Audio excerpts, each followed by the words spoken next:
그동안 몰랐던 오페라의 진짜 속 이야기. 정태양의 오페라 인사이드.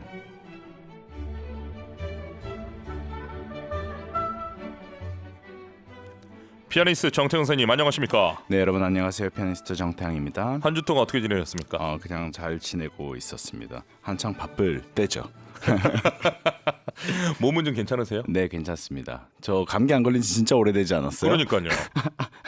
그렇지만 요즘 긴팔 입고 다니고 있어요. 이 옷은 우리 그 옷 아닙니까? 네, 맞아요. 잘 알겠습니다. 자, 아름다운 계절 5월에 딱 어울리는 작품을 갖고 오신 걸로 알고 있는데 바로 로미오와 줄리엣입니다. 동서고금을 막론하고 단연 최고의 러브 스토리로 손꼽히는 작품인데요. 로미오와 줄리엣에서 탄생한 예술 작품도 참 많지 않습니까?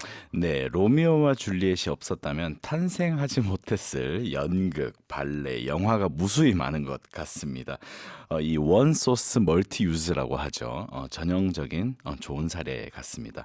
클래식 음악부터 먼저 살펴볼게요. 차이콥스키의 환상서곡, 그리고 베를리오즈의 극적인 교향곡, 그리고 프로코피에프의 발레 음악, 그리고 레너드 번스타인의 웨스트 사이드 스토리까지 정말 많은 작품에 영향을 주었습니다. 그렇군요.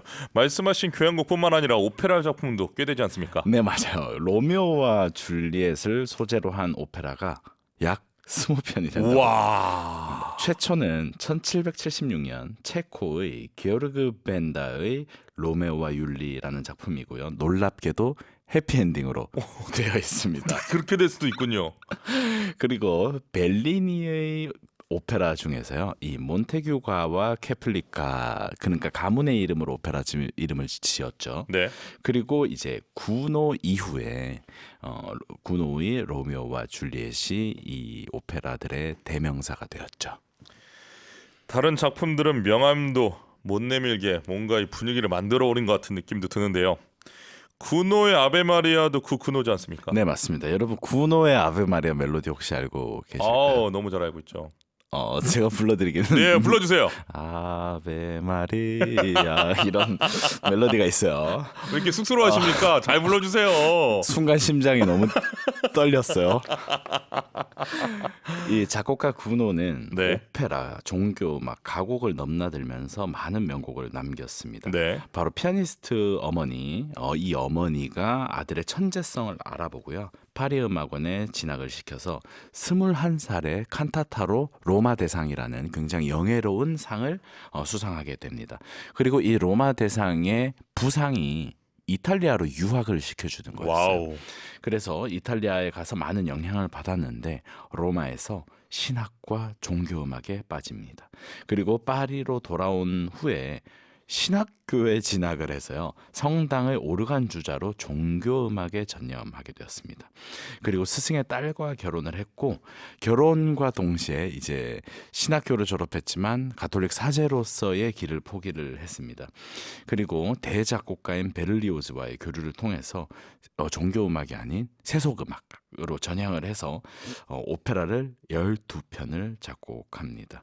이 오페라로 성공을 거둔 다음에 다시 종교음악으로 복귀를 했거든요. 그러니까 이게 전향을 했고 복귀를 했고 이런 과정을 통해서 우리가 알 수 있는 것은 이 두 가지가 공존했던 작곡가구나라고 생각을 할 수 있을 것 같습니다. 그래서 이 아베 마리아를 비롯해서 미사곡 등 여러 가지 종교적인 작품도 작곡을 하게 되죠. 자, 여기서 놀라운 소식 하나 있습니다. 구노가 우리나라에 올 뻔했다라는 이야기가 있는데 이게 무슨 이야기인가요? 저도 이번에 알게 된 사실이거든요. 네. 이 파리로 돌아온 후에 외방 전교회의 선교사로 한국에 올 뻔했습니다. 건강이 안 좋고 작곡에 전념을 하고 싶은 마음 때문에 한국행을 포기를 했거든요. 와, 그럼 우리 입장에서는 구노가 우리의 파견 오는 선교사로 올 뻔한 거군요. 그렇죠. 그래서 구노가 조선으로 떠나는 이제 앵베르 주교와 신부들을 배웅하는 그림이 파리의 외방전교회 성당에 남아 있다고 합니다. 그리고 나중에 이들의 순교 소식을 듣고 난 후에 이들의 이름을 드높이는 작품을 작곡하게 됐습니다. 특별한 인연 같아요. 저는 왔었으면 음악이 그냥 이렇게 막 일본을 통해서 그 당시에 서양 음악 막 전파가 많이 됐잖아요. 물론 선교사님들을 통해서도 그랬지만 한층 더 빨리 다이렉트로. 이 클래식 음악이 그냥 전수가 되고 또 이 유럽에도 한국을 소재로 한 오페라가 작곡되지 않았을까라는 생각도 해봤어요. 이 투란도트와 이 버터플라이와 그렇죠. 견줄만한 그렇죠. 파우스트 같은 작품이 나올 수도 있었을 텐데. 그럼요. 와, 상상만 해도 흥분이 되는데요. 와, 너무 또 아쉽기도 하고 놀라운 스토리입니다. 자, 이야기를 듣고 나니 왠지 더 가깝게 느껴지는 군어의 오페라 로미오와 줄리엣입니다. 서곡부터 들어볼까요? 네, 이 서곡에는 이 오페라의 전체 내용이 녹아들어져 있다고 할 수 있는데요. 크게 세 부분으로 나뉩니다. 도입부에는 몬테규가와 카펠리 가문의 증오를 상징하고 이 중간부에는 거리에서 벌어지는 싸움과 갈등을 묘사합니다. 그리고 이 소란스러움이 찾아들고 너무나 당연하게도 감미로운 선율이 흐르면서 로미오와 줄리엣의 순수한 사랑을 표현하고 있습니다. 이 흐름을 따라서 들어보시면 좋을 것 같습니다. 네, 군어의 오페라 로미오와 줄리엣 서곡 미셸 플라송이 주휘하는 툴루즈 카피톨 오케스트라의 연주입니다. 군어의 오페라 로미오와 줄리엣 서곡 미셸 플라송이 주휘하는 툴루즈 카피톨 오케스트라의 연주였습니다. 오전 11시 10분을 기해 경남, 남해 지역에 호우 경보가 발효됐습니다. 해당 지역 주민들께서는 안전에 각별히 유의하시기 바랍니다. 다시 한번 말씀드릴게요. 오전 11시 10분을 기해 경남, 남해 지역에 호우 경보가 발효됐습니다. 해당 지역 주민들께서는 안전에 각별히 유의하시기 바랍니다. 자,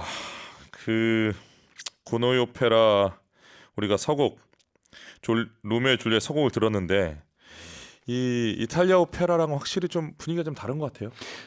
네, 이탈리아 오페라는 목소리의 기교와 선율 그리고 노래가 처음이자 끝이라고 할 수 있겠죠. 물론 지금 제가 말씀드리는 이탈리아 오페라란 조금 특정 시대를 지금 말씀드리는 거긴 하지만요. 그리고 감정적인 폭발이 이루어지고 또 관객들이 브라보 하는 이 환호가 극장을 뒤덮습니다. 그리고 노래와 대사를 철저하게 구분했던 시기도 있었고요. 그런데 프랑스 오페라는 뭔가 극적인 균형을 조금 중요시 여겼던 것 같습니다. 그래서 감각이 세련되다고 할 수 있고 또 극적인 완성도가 그러니까 스토리텔링이 견고하지 않으면 조금 견딜 수 없어 하는 부분도 있었던 것 같아요. 그리고 볼거리가 많았는데요. 이 프랑스 오페라는 발레가 항상 등장합니다. 그래서 발레가 한 3, 40분 이어지거든요. 그래서 보다 보면 지금 발레 공연 보러 왔나라는 착각이 들 때도 있습니다. 그리고 섬세하고 우아한 면을 가지고 있다고 할 수 있습니다. 그래서 두 나라가 비슷하지만 이런 다른 경향이 있고 또 프랑스 오페라는 이탈리아 오페라 영향을 굉장히 많이 받았다고 할 수 있고 이 프랑스 오페라가 더욱더 견고하고 스타일이 확립되어 갈 때 이탈리아 작곡가들은 또 그 스타일을 차용하기도 했었습니다. 아, 서로의 이 시너지가 대단했네요. 대단했습니다. 그런데 프랑스와 이탈리아 오페라의 장점을 합친 게 바로 군어의 오페라라고 평가받고 있는 거 아니겠습니까? 세계적인 권위를 자랑하는 라르스 음악사전에 이렇게 적혀 있다고 하네요. 19세기 프랑스 오페라 중 가장 품위 있는 명작. 태영 선생님 동의하십니까? 네, 동의할 수 있을 것 같아요. 왜냐하면 이탈리아 오페라의 그 특유의 경쾌함도 가지고 있고요. 그리고 프랑스의 우아하고 세련된 감성, 그리고 구노가 이제 교회 음악에 굉장히 정통한 사람이었잖아요. 그래서 독일 교회 음악의 장중함도 가지고 있습니다. 그래서 이탈리아적 요소라고 말씀드리자면 저희가 앞으로 한번 함께 들어볼 음악인 이 로미오의 아리아 그리고 줄리엣의 아리아에서 성악가들의 그 화려한 기량을 들으실 수 있고요. 그리고 섬세한 이 오케스트레이션을 통해서 프랑스적인 요소도 들으실 수 있을 것 같습니다. 자, 일단 구성부터 규모가 좀 남다른데요. 전체 총 5막이나 되는 데다가 아까 언급하셨지만 중간에 이 발레 공연, 무용 공연이 있어요.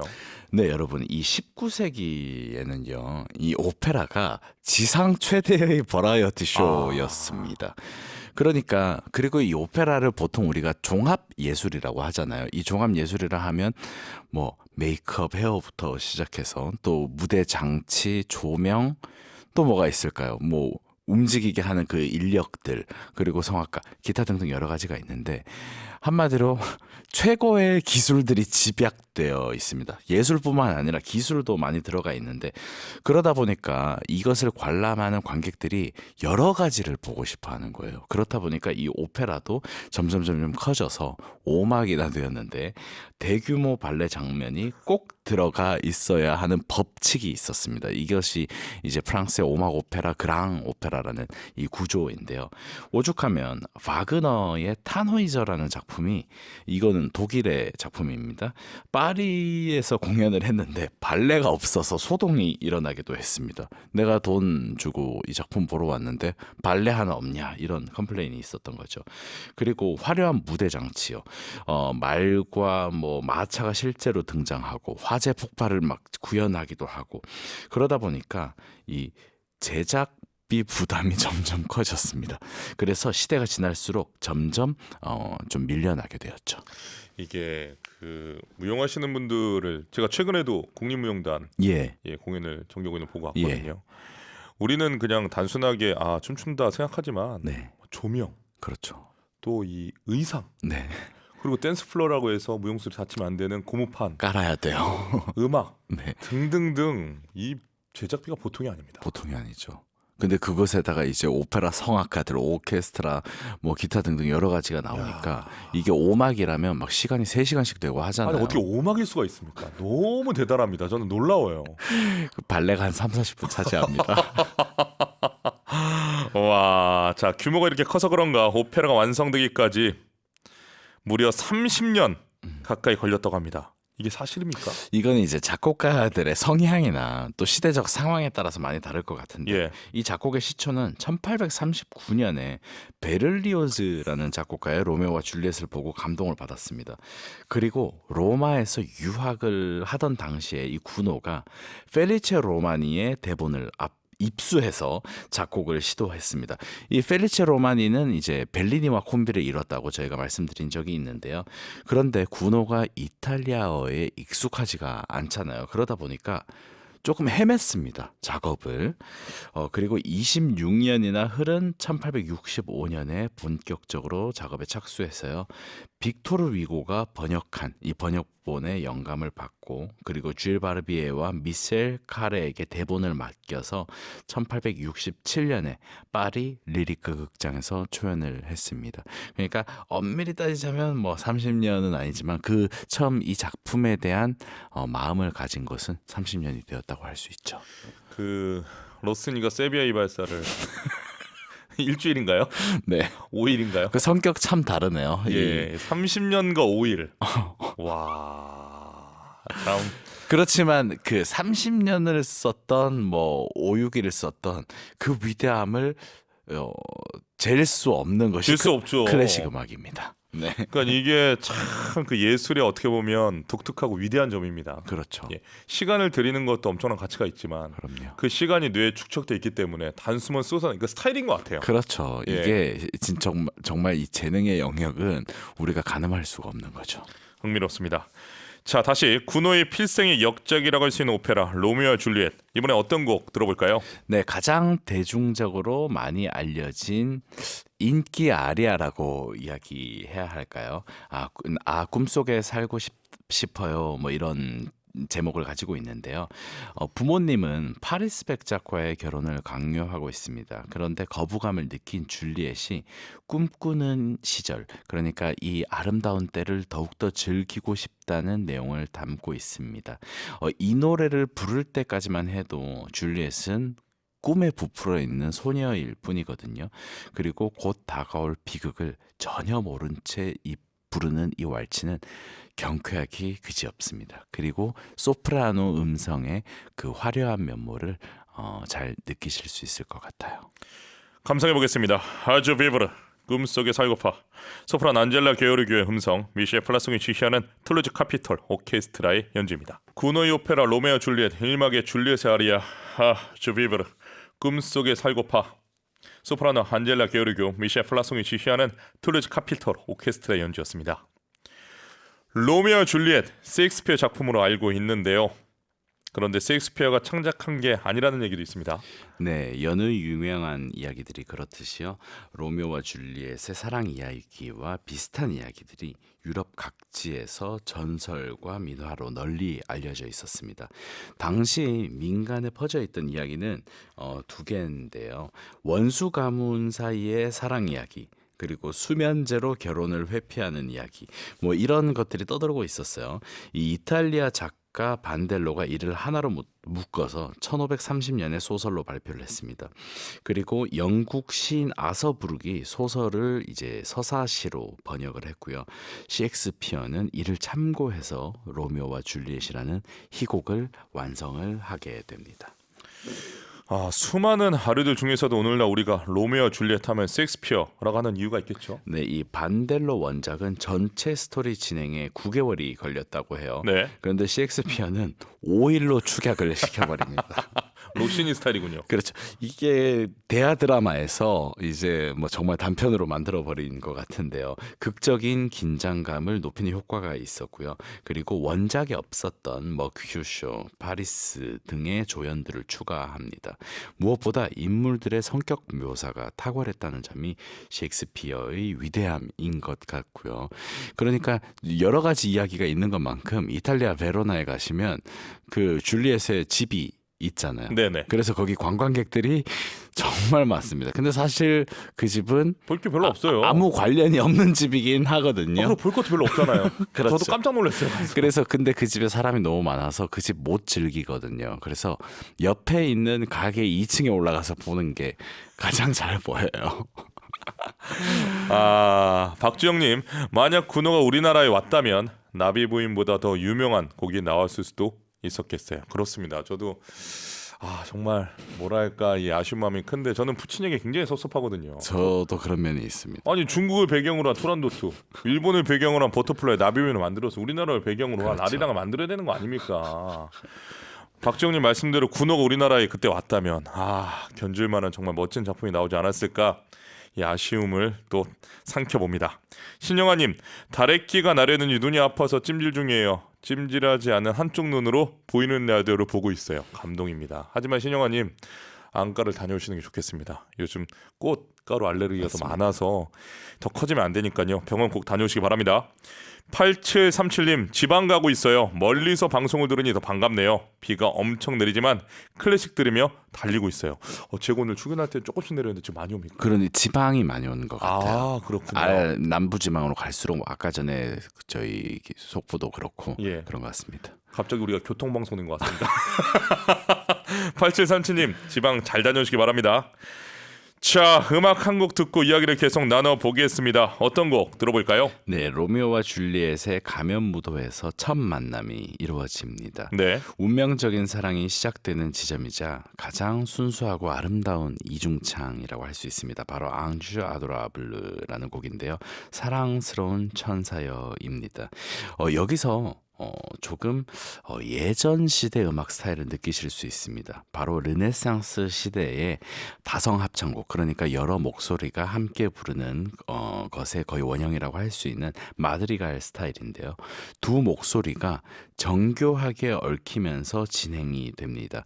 이런 느낌은 굉장히, 그러니까 이중창인데 서로가 자기 주장을 막 하는 것이 아니라 아주 미묘하게 화음을 이루거든요. 이것이 처음 만난 순간에 조심스러우면서도 설레는 마음을 완벽하게 묘사를 하고 있다고 생각을 하고요. 또 이탈리아 오페라의 그 격정적인 이중창들 대신에 대화하듯 속삭이듯 노래하는 것이 특징입니다. 태영 선생님 이탈리아에서 공부하셨잖아요. 네네. 예, 솔직히 어떻습니까? 이 격정적인 이중창이 좋습니까? 이렇게 로맨틱한 이중창이 좋습니까? 물론 이탈리아 오페라에도 정말 정말 이렇게 스윗하고 섬세한 이중창들이 너무 많거든요. 네. 그런데 또 점점 이제 그러니까 근대에 가까워질수록, 근현대에 가까워질수록 격정적인 게 심해져요. 격정적인 거 참 좋죠. 저는 개인적으로. 그렇습니까? 네, 저는 그 한번 확 한번 치고 싶다 이런 느낌이 들 때가 많고요. 그리고 프랑스어와 이탈리아어의 어떤 언어적 차이. 맞아요.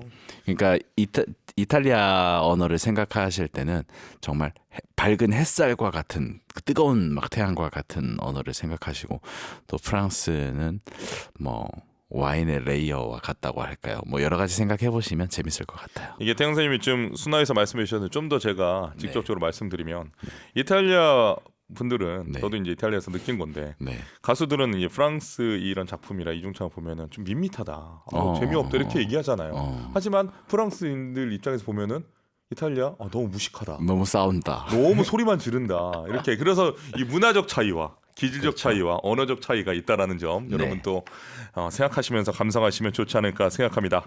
자, 들어볼까요? 네. 로미오와 줄리엣 첫 번째 이중창입니다. 항주 하더블르. 사랑스러운 천사여. 로미오 역의 로베르토 알라냐, 줄리엣 역의 안젤라 게오르교, 미셸 플라송이 지휘하는 툴루즈 카피톨 오케스트라 연주로 감상하시겠습니다. 항주 하더블르. 사랑스러운 천사여. 로미오와 줄리엣이 처음 만나는 장면의 이중창이었고요. 테너 로베르토 알라냐, 소프라노 안젤라 게오르교, 미셸 플라송이 지휘하는 툴루즈 카피톨 오케스트라였습니다. 에스더 1585님, 안젤라 게오르교에 미안하지만 줄리엣이라 하기엔 나이가 너무 많은 목소리 보내주셨습니다. 예, 제가 같은 가수로서 여기 어떻게 더 이상 이야기를 이끌어가야 할지 참 어려운데요. 그 줄리엣의 나이가 극 중에서 사실 엄청 어리잖아요. 네. 근데 저희 여성도 이 목소리가 변하는 시기가 있거든요. 그래서 그 나이에 청소년도 아니죠. 거의 어린이의 목소리로 하기에는 이 성악이 쉽지 않죠. 그렇기 그렇죠. 때문에 네. 20대 게오르규의 목소리입니다. 옹인유키님, 그래도 음성이 매력적이고 멋지네요. 지난번 사건과는 별개로 보내주셨습니다. 그렇군요. 감사합니다. 예, 우리가 또 이렇게 여러 이슈들을 관심 있게 봐주시는 우리 청취자분들 고맙습니다.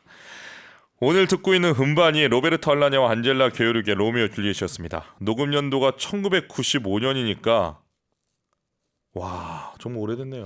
네, 이 오페라계의 가장 스타 부부라고 할 수 있잖아요. 결혼하기 전이죠. 95년이면. 네, 첫 만남이 예. 1992년에 런던 코벤트 가든의 오페라 라보엠이었습니다. 예. 이 당시에 두 사람 다 최고의 신인이었죠. 그런데 이 결혼식이 정말로 재미있습니다. 그 로미오와 줄리엣 음반은 1995년에 나왔고요. 1996년에 뉴욕 메트로폴리탄 오페라의 라보엠 공연 중간에 결혼을 했습니다. 공연 중간에요. 그래서 그 당시에 뭐 이런 자료들을 보면 막 이 사랑의 이중창을 부르고 무대 뒤로 들어오는데 그리고 쉬는 시간이 이어지잖아요. 그때 막 이 케이크에 초를 끄고 막 이런 이벤트를 하는 장면이 있습니다. 이후에 이 두 사람이 러브 듀엣으로 불리면서 전 세계의 모든 오페라 하우스와 음반 작업을 독식하게 됩니다. 이 1995년의 로미오와 줄리엣 음반은 바로 두 사람의 가장 뜨거웠던 연애 시절에 작업한 이 황금 커플의 결과물이라고 생각합니다.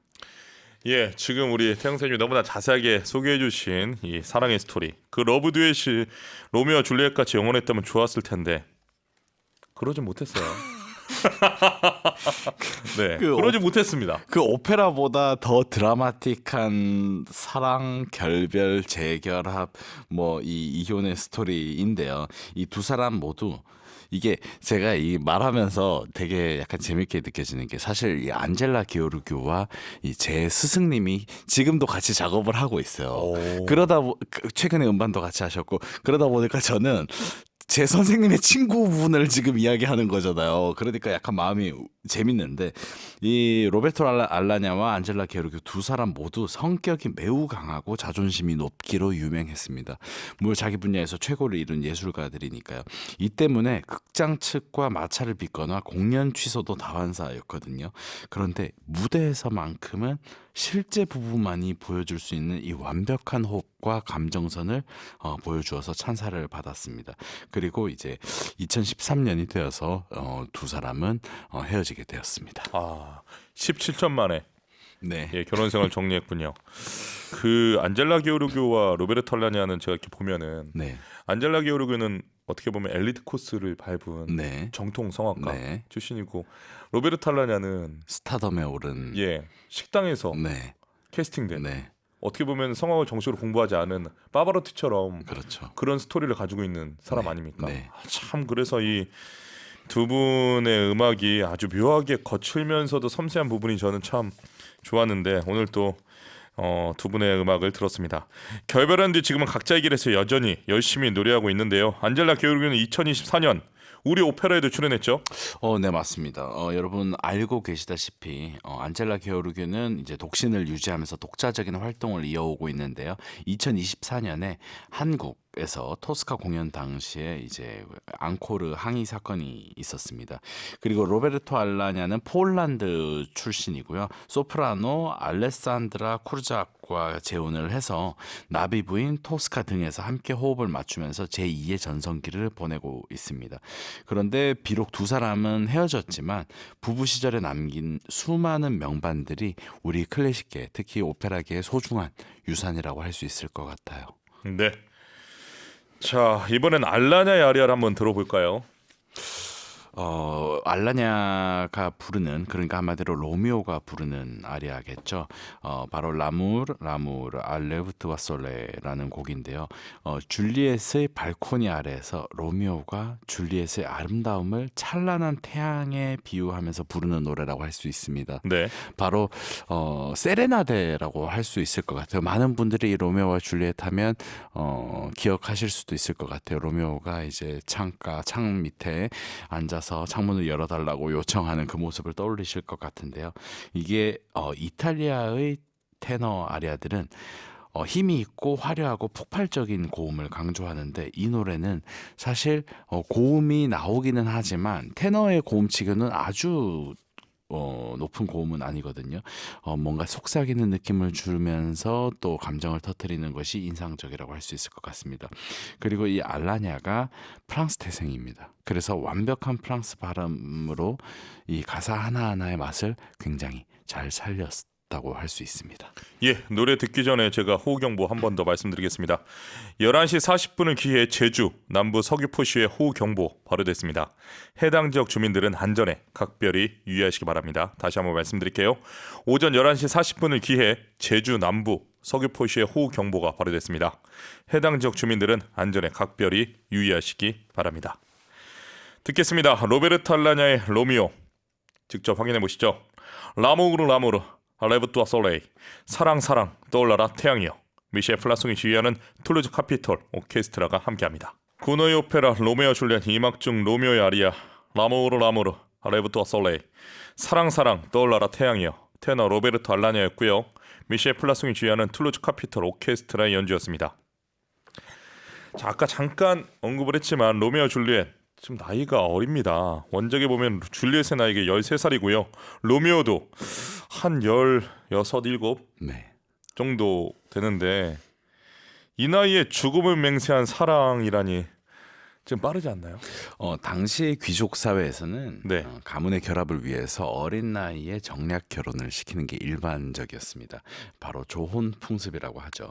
그런데 13세는 너무 어려서 이 케플릿 경조차 아직 세상 물정을 모르는 어린애라면서 파리스 백작에게 2년만 더 기다려달라고 이야기를 합니다. 이 어린 나이로 설정을 했던 이유는요, 이성적인 판단보다는 앞뒤 가리지 않는 그 첫사랑의 열정을 강조하고 싶어서였습니다. 그리고 꽃도 피워보지 못한 이 어린 생명들의 희생으로 관객들의 동정심을 자극했던 거죠. 그리고 실제 공연에서는 20대로 공연하는 경우가 많습니다. 특히 게오르규와 알라냐의 녹음은 성숙하고 깊이 있는 목소리로 노래를 하게 된 거죠. 네, 아까 우리 청취자분들 메시지 주셨지만 나이는 이렇게 어리게 설정되어 맞습니다. 있는데 목소리도 그렇고 또 대사나 가사를 들어보면 워낙 성숙해서 무슨 연예의 고수들 같습니다.